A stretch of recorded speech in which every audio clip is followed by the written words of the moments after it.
Em 2 Reis, capítulo 9, versículo 22, lemos que quando o rei Jorão viu Jeú, lhe perguntou: "Você vem em paz, Jeú?" E ele respondeu: "Como pode haver paz enquanto continua toda a idolatria e as feitiçarias de sua mãe Jezabel?" Há ansiedade e até alarme perceptível na pergunta de Jorão: "Você vem em paz, Jeú?" A sequência provou que havia amplo ensejo para esses sentimentos. Era uma época de agitação em Israel, uma revolução estava em andamento, o que atualmente custou ao rei Jorão seu trono e sua vida. Se você ainda não conhece essa história, posso, de forma breve, lhe indicar as circunstâncias. Israel e a Síria estavam em guerra por posse de terra em Ramote Gileade. Jorão, sendo ferido, foi obrigado a retornar a Jezreel para consultar seus médicos, deixando seus oficiais para prosseguir na companhia. Um dia chegou ao acampamento um dos filhos dos profetas que informou a Jeú que era da vontade de Jeová que ele fosse rei sobre Israel. Sem hesitar, Jeú procurou a cooperação de seus companheiros capitães e imediatamente partiu para Jezreel para derrubar o trono de seu mestre. O vigia na torre da cidade real, vendo e relatando a aproximação rápida de uma companhia, 2 cavaleiros foram enviados para perguntar se tudo estava bem. Como os mensageiros não retornaram, o rei partiu para encontrar Jeú com a pergunta ansiosa que nós temos em nosso texto: "Você vem em paz, Jeú?" Observe a pergunta. Ou melhor dizendo, observe a pergunta, sim, mas observe bem a resposta de Jeú. Como pode haver paz enquanto continua toda a idolatria e as feitiçarias de sua mãe Jezabel? Jorão, que assim cavalgava para a morte, tinha sido uma pessoa muito privilegiada. Jeová havia se esforçado muito com ele. Em 2 Reis, capítulo 3, o Senhor usou o profeta para lhe socorrer com 2 outros soberanos em meio às circunstâncias de extrema angústia. Nesta ocasião, não havia água disponível para seus anfitriãos. A necessidade deles foi graciosamente atendida na bondade de Deus. Então, em 2 Reis, capítulo 5, nós somos informados sobre o maravilhoso poder de cura de Jeová na questão da lepra de Naamã. No capítulo seguinte, encontramos Deus advertindo-o em várias ocasiões de desígnios contra a sua vida e assim protegendo-o. Tudo isso Deus estava fazendo por este rei Jorão. Em 2 Reis, capítulo 7, conta a história do cerco de Samaria e a maravilhosa intervenção de Deus em favor do povo atingido pela fome. E em 2 Reis, capítulo 8, mostra-nos o rei conversando com Geazi e aprendendo com ele todas as maravilhosas obras de Eliseu, que era o mestre de Geazi. Dessas várias maneiras, ou por essas várias maneiras, Jeová falou ao coração e à consciência deste homem, Jeú, este rei, e para que ele se desviasse de seus maus caminhos e vivesse. Mas, com todos esses privilégios divinos, Jorão pereceu. Quantas vezes Deus já falou com você? Quantos privilégios ele misericordiosamente já lhe concedeu? Há uma explicação atual de nosso texto, porque acabamos de ler esta história, ou seja, existe uma aplicação de toda essa história que falei neste vídeo para uma aplicação para os nossos dias. Estamos vivendo em uma época de perturbação universal, revoluções no Oriente e no Ocidente, guerras e ameaças de guerra em várias direções. Na esfera industrial, há agitação em todos os lugares. Os homens pensantes estão praticamente no estado de espírito descrito pelo Salvador em Lucas capítulo 21, versículos 25 e 26, onde diz: "As nações se verão em angústia e perplexidade com o bramido e a agitação do mar. Os homens desmaiarão de terror, apreensivos com o que está sobrevindo ao mundo, e os poderes celestes serão abalados." Pois bem, a pergunta ansiosa por todos os lados é: onde podemos ter paz? Como podemos estabelecer a paz? Quem pode nos levar à paz?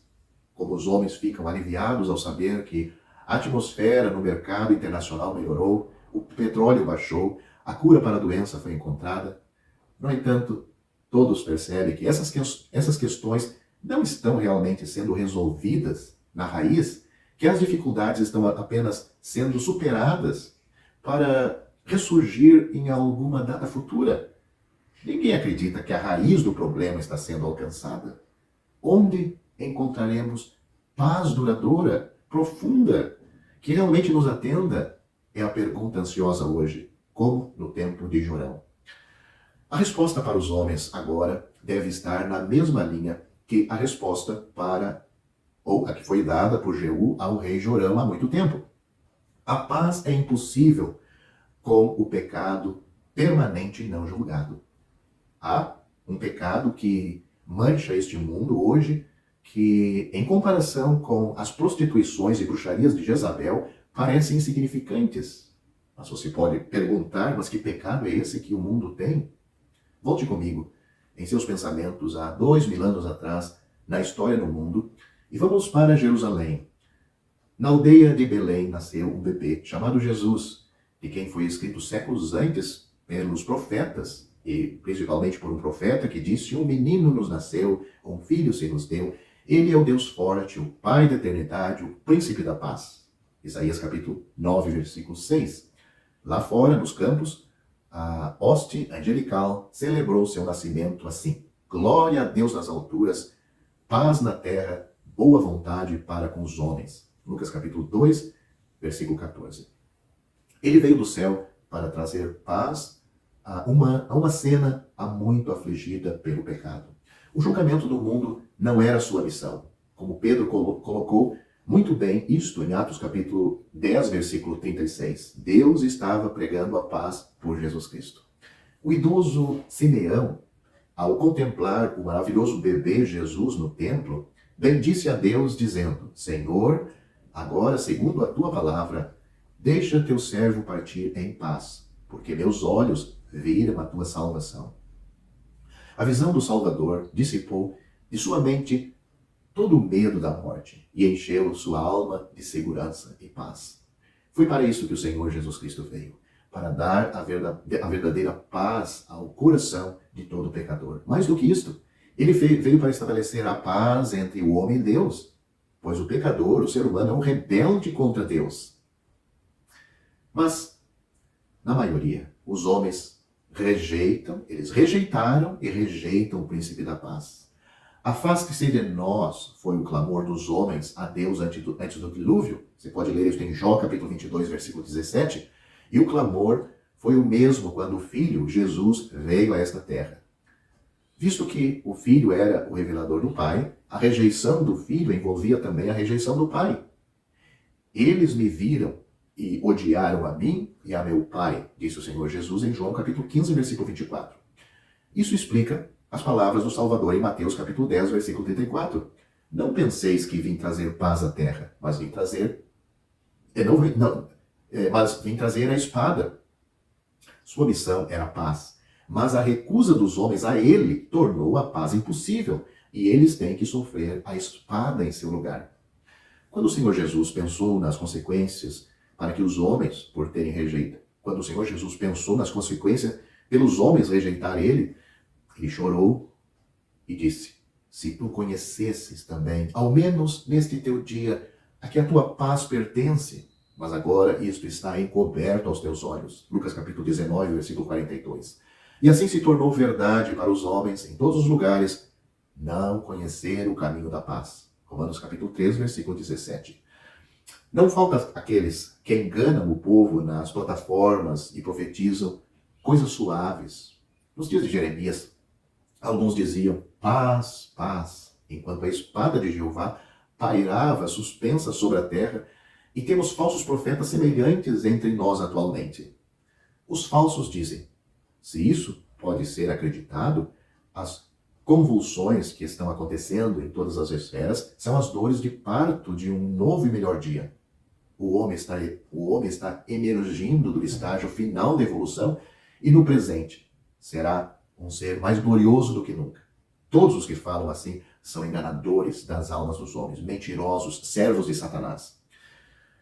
Mais direto ao ponto são as palavras de Isaías capítulo 57, versículos 20 e 21. Lá é dito: os ímpios são como o mar agitado, que não pode sossegar, cujas águas lançam de si lama e lodo. Não há paz, diz o meu Deus, para os ímpios.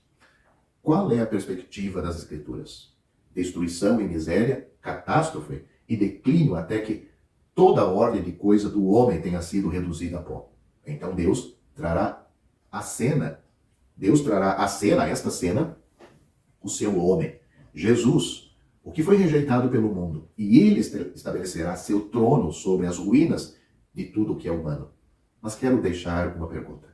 Por que você não deveria estar de bem com Deus e não esperar sofrer as consequências de seus pecados? Você pode ser salvo pelo mesmo Deus que odeia o pecado. Ele já preparou tudo na cruz, na cruz de seu filho, seu amado filho. Você pode receber tudo pela fé. Então você não precisa temer nenhum mal, aconteça o que acontecer. Cristo fez a paz pelo sangue da sua cruz. É isso que afirma Colossenses capítulo 1, versículo 20. Aqui temos a resolução da questão do pecado. Uma questão de maior importância para você, pessoalmente, do que qualquer questão política ou industrial do mundo. As reivindicações de Deus quanto ao pecado, aos pecados, foram atendidas pelo sangue expiatório, o precioso sangue de Cristo, do Cordeiro de Deus, que derramou lá sobre aquela cruz. A obra da cruz está consumada. Deus pode salvar qualquer pecador que, arrependido dos seus pecados, creia no seu unigênito Filho. Consequentemente, a paz é pregada a vocês que estavam longe e aos que estavam perto. Efésios capítulo 2, versículo 17, isto é, tanto para os gentios quanto para os judeus tem salvação. O crente no Senhor Jesus é justificado pela fé e tem paz com Deus por meio de nosso Senhor Jesus Cristo. Romanos capítulo 5, versículo 1. Além disso, cada crente é convidado a trazer todos os seus pedidos a Deus, com a doce certeza de que a paz de Deus, que excede todo o entendimento, guardará os vossos corações e os vossos pensamentos em Cristo Jesus. Filipenses capítulo 4, versículo 7. Em 2 Tessalonicenses capítulo 3, versículo 16, no final de uma epístola que trata dos horrores dos últimos dias, encontramos as palavras de conforto para os salvos. Ora, o mesmo Senhor da paz vos dê sempre paz de toda maneira. Em meio à queda de impérios e reinos, a derrubada de todas as instituições antigas e a subversão de toda lei e ordem, o homem que está em paz com Deus, em virtude da cruz do Calvário, pode se dar o luxo de estar em perfeita paz. Lemos em Jó capítulo 22, versículo 21, apega-te, pois, ao Senhor e tem paz, e assim te sobrevirá o bem.